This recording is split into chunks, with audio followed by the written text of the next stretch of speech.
welcome back to another episode of The Push with Nick and KP. We are here to recap Raw, which took place last night or yesterday afternoon, depending on where you live, March 24th, 2025, in Glasgow, Scotland. And we kick off the show with John Cena, who enters the arena with an eruption of boos, and John Cena sucks. Love to hear that.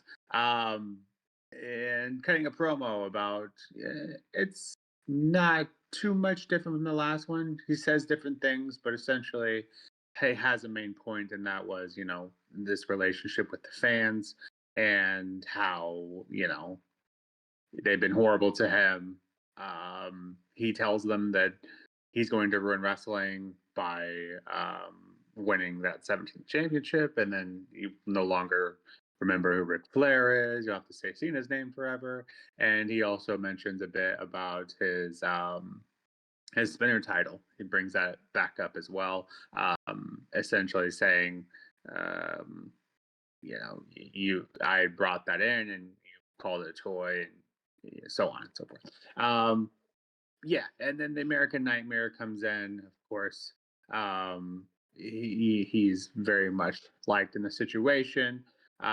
He says that the difference now is saying that the new Cena, and he might be more dangerous than he ever has been. Cena ends up walking away from the ring, and Rhodes tells him, "Well, that's fine, because you walking away empty-handed now is exactly how that will be playing out at Mania." So, like I said, different things were said, but the end game was pretty much the same. These two going back and forth verbally. I think at some point we need to make and maybe this is one of those feuds where it's not. Curious to hear your thoughts on this one, KP. But maybe this is one of those feuds where they don't necessarily have to lock up. Like every other feud has already done that, and they did it, and they've done it, more than once, most of them. So maybe this is an instance where it's so big we just want to wait in Mania until they throw hands. I can't imagine that'd be the case, but maybe at least wait a couple more weeks to continue to build up that tension. So I'm not completely mad at it, but I understand the logic behind it, I guess, is what I'm trying to say. Then we kick off first match of the night. We have Jey Uso and a mystery opponent versus A-Town Down Under. I think speculation was certainly out there that this could potentially be a local guy, and maybe someone like Joe Hendry. I think was probably the most popular suggestion that I had seen out there. For better or worse, it ends up being Jimmy Uso. And he basically runs out during Jay's entrance, doesn't even get his own entrance. But yeah, it's weird to me they left this as a surprise. I don't know. It felt a bit lackluster in my opinion. But regardless, A-Town Down Under, and we get the Usos back again, once again. Like, probably A-Town Down Under probably got 90%, at least 85% of the offense in. Maybe that was to right the ship that whatever happened last week, I suppose. But then, Usos just needed that one chance, and they got it. And the Usos hit the 1D, I believe. I think that's what it's still called. And yeah, they got the win, and this didn't last long, of course. Luther shows up, and he took Jimmy out, of course. And then Jay, as he's about to, I assume, go for a spear, he slips a bit. And then Gunther is able to run out of the ring. I don't know if this was on purpose. It felt like it probably was due to the events that happened last week and that not going so smooth. I'm thinking this is probably they're going to work that into a story now to make it seem like it's psychological, maybe. And that I don't hate that idea. I think that's probably a good thing, because if it was on purpose, I think we have bigger issues at hand. And then later on backstage, we see Jimmy kind of trying to talk to Jay about this whole thing. He's addressing the slip and all that, and he's telling him that he's in your head, so much so that Jay goes on to say, "Yeah, for some reason I can't beat him. I'm 3-0," is what he says, meaning to say 0-3. But and again, maybe they're playing into that more, or maybe Jay just had a rough couple of weeks. I guess we'll wait and see. But yeah, they've been kind of hitting that before, that Jay was very much not being his top self. So interesting to see where that one will go from here. Then we have a Intercontinental Championship match with Lyra Valkyria and Raquel Rodriguez. This was a pretty evenly matched. Maybe albeit a bit short. Ends in Lyra getting a roll-up pin. So take that for what it's worth. I felt like they probably could have gave him a bit more time. But, you know, here we are. Afterwards, she is attacked by Liv, and the two of them try to take out Lyra. But then Bailey actually shows up and helps the current tag team, helps them get out of the ring. So I don't know if that's an alliance we'll see going forward, or if that was just a one-time thing for a pop in the crowd. Either way, the Glasgow crowd certainly loves Bailey. Who doesn't? But yeah, a giant ad during this one as well didn't help as well. Felt like that was as long as the match itself was that we actually got to see. So, anyways, yeah, I didn't think that Raquel was going to win here, and obviously she didn't. So still, we are now 3 Raws away from Mania, and don't have a clue who she's going to be facing at Mania, assuming she gets a Mania shot. I guess I shouldn't assume that that's the case, but either way, so we have 3 weeks to get that together, so we shall see where that goes. Speaking of getting ready for Mania and those matches, we have yet another Bianca, Rhea, and Io match in the ring.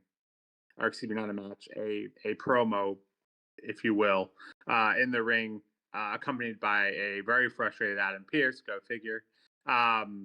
It's essentially a repeat of what we've seen the last couple weeks, but this time Rhea ends up shoving Io, and that doesn't bode well. And before that, though, Pearce says that just because you sign, you don't get that opportunity. But I'll tell you what, you do get your rematch. He was very frustrated about the fact that he's been trying to schedule the rematch but hadn't been able to. It seems very, very awkward and off the wall. But I think they're trying to make it work, trying to make it seem organic. And Pearce is just he's very frustrated. Later on in the night, the New Day has a promo with him, and he tells him that go take your blood pressure medicine. And I feel like that's very accurate because he seems very off. But anyways, it's announced that Rhea will get her rematch against Io next week, and the winner of that will go up against Bianca at Mania. Well, it's not so simple though, because later on in the night we see Adam Pearce and Bianca walk up to Adam Pearce, and he basically says, what's going on? And Adam Pearce says, "Oh, no worries. You can be at ringside again for this match, because you'll be a special guest referee." So can't imagine what will go wrong there. But we'll see. KB, thoughts on the opening promo and the couple of matches we have here, and the basically copy paste promo that we have with Io, Bianca, and Rhea?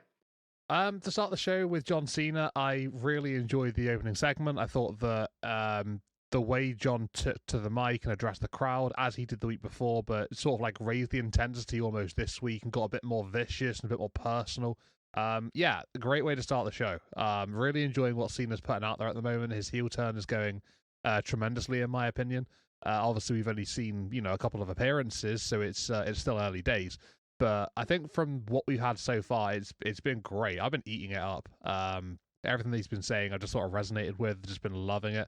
And the way he's just sort of been presenting himself amongst the crowd and the audience as playing to them, going off of their reactions. And he did that so well here in this one with, the profanity that he mentioned from the British crowd and the Glasgow audience. I just think that, there aren't many guys who can sort of like turn on a dime the way that he can. And he's always got like a response for whatever, people have up their sleeves. And I felt like he did a really good job of sort of like making me sort of question what was going on when he said that he was going to ruin wrestling. I was like, excuse me. Then obviously he went into explain by his intentions with the WWE Championship and wanting to be the last WWE champion to retire. To retire with the belt still in his possession. I don't know. I just thought that, the segment from him was just chef's kiss almost. To be fair, Cody came out and I feel that like this is where it doesn't sort of like just drop down, but I feel like they're teasing us. So you've got John saying his bit, then you've got Cody coming out and he says his bit.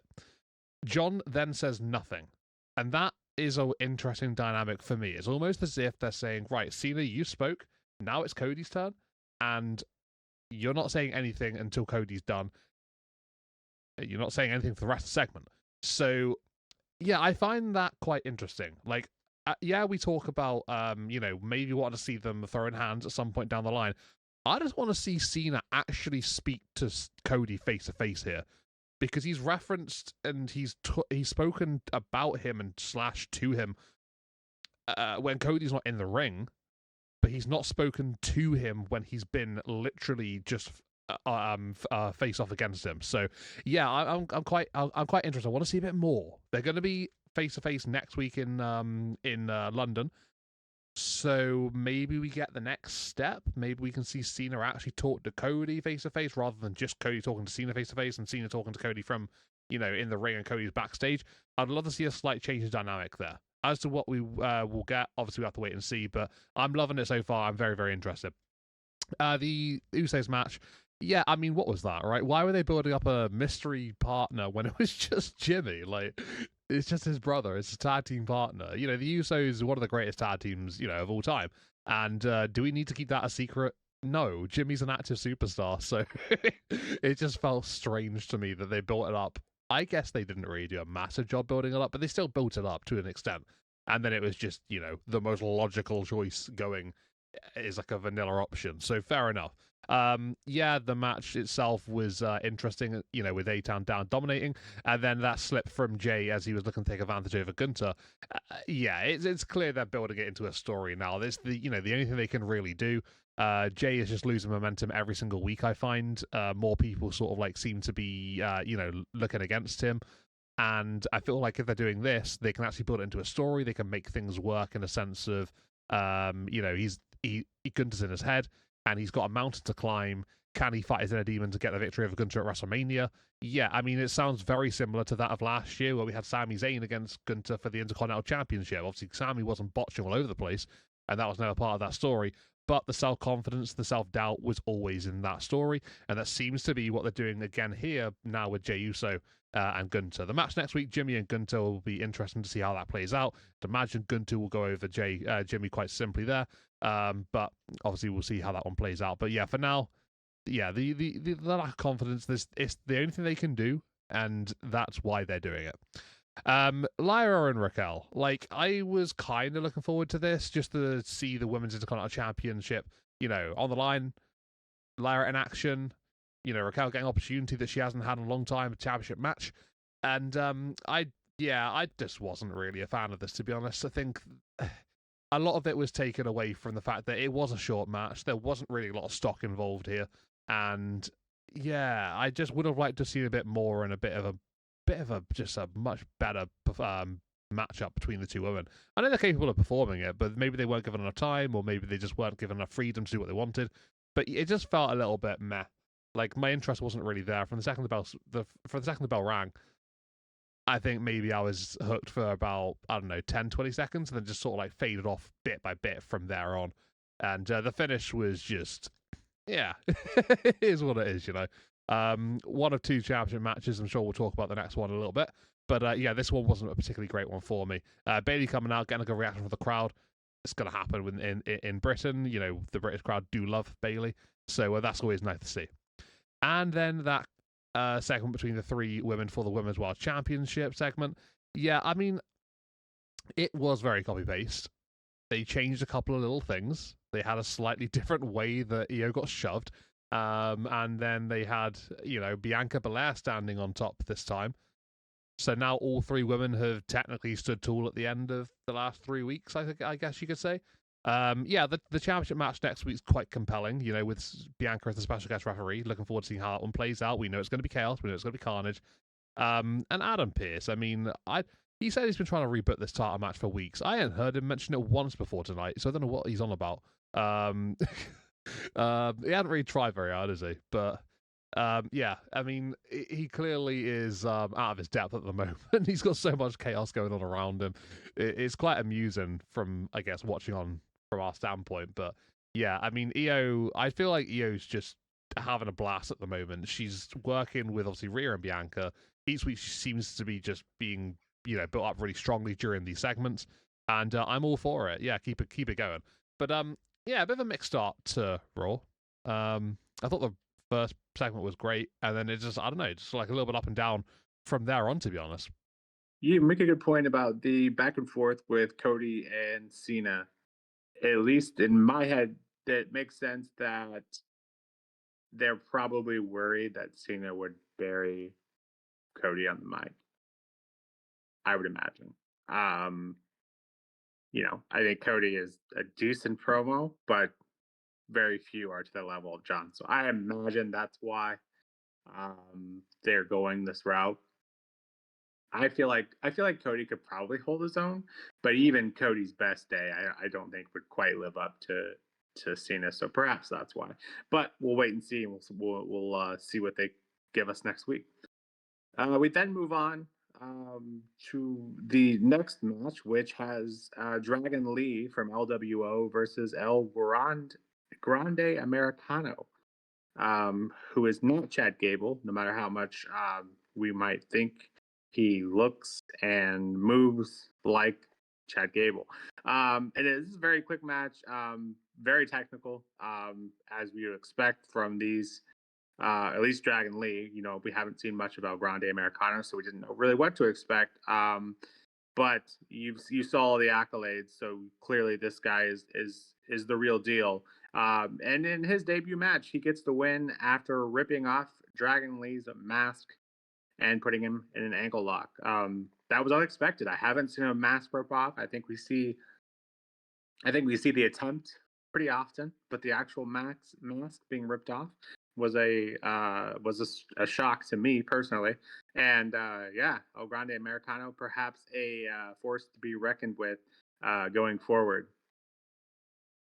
We then get a CM Punk promo, similar to Seth Rollins the week before, in that he's promoting Friday, which will take place in London.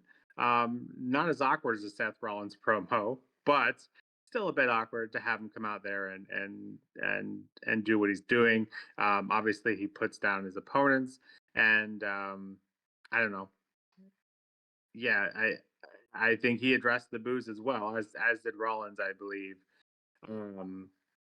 and says, "Yeah, I'd rather have it be tonight, but they wouldn't come here." So that, I think this time probably could have been used to build up the tag division. I think it would have been a better use of this time. But this is the choice they made. CM Punk got an entrance and an appearance, so I suppose, maybe with the state of the Raw division, maybe that's what they thought would go over better with the crowd. So, it is what it is. Then we move on to the main event. Braun Breaker versus Penta for the men's Intercontinental Championship this night. Second time we've seen that, and so we have another opportunity to pick up a trend here. We have another opportunity to see if a title match main eventing a show always ends up in a change of hands. We've seen that quite a while, and I think we just finally saw that broke last week. So this ends up being another instance of title not changing.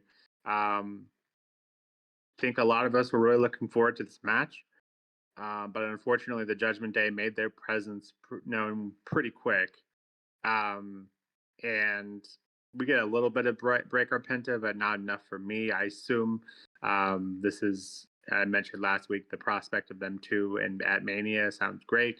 And I think that's probably what we're going to get, considering the Judgment Day ends up costing the match, ending in interference. But afterwards, the Judgment Day gives an opportunity for Penta to join in and take out Breaker with a chair. He looks like he's contemplating it a little bit, but then he denies the chance, and then ends up getting attacked by the Judgment Day. So, yeah, a bit disappointed that we didn't get more of a match before that. But I suppose that's the story we're going to be working up to till Mania, and it certainly helps in that regard. Where does all this tie in with Breaker? I don't know. I would imagine Fenn. I would imagine maybe we're getting Fenn and Penta and Breaker would be my guess. But yeah, we'll wait and see. The Judgment Day endings halt to end Raw. Can't recall the last time that's happened, but it has been a minute, I think. There was a time where that was every week. So yeah, this was a change of pace and something different. So I guess we'll give them that. Well, El Grande Americano, what a debut from from the upstart. The absolute legend of somewhere in the world at some point in history, apparently. But yeah, the video package earlier in the night was hilarious. Absolutely loved it. Going into the match, I mean, I don't know what the end goal of this story is, but whoever the guy behind this mask is absolutely brilliant. He's talented, and we've never seen anyone like this before in WWE, I don't think. He had a pretty good match with Dragon Lee, to be fair. I thought they both, complement each other quite nicely in the ring. And yeah, I don't know, really enjoyed the matchup. The ending was quite interesting. Yeah, having the mask removed, we don't see that very often, like you said. And yeah, I think Dragon Lee just tapping out, I think was probably the right call in the end. For some reason, I didn't imagine Dragon Lee having hair like that. I don't know why, but it just never occurred to me that he had like that much hair. I don't know, a bit of a weird take, but it's just not something I ever pictured in my head. But yeah, I mean, the finish was, I guess it was apt. It makes sense for you know the way that this story is going. I suppose, you know, if it is really Chad Gable under there somehow, you know, maybe he's being framed or something. I don't know, but let's say it is Chad Gable. Then yeah, it's a very smart decision to do it this way. But no, El Grande Americano, what a win on his debut, and looking forward to seeing more of this guy, wherever they got him from.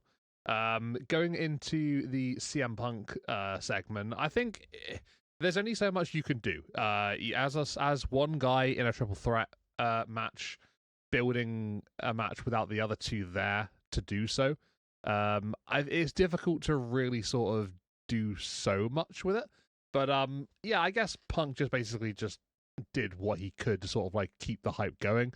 He said something interesting about Heyman and Roman Reigns, their relationship, and how maybe, you know, he's not the only one with a wise man at the moment.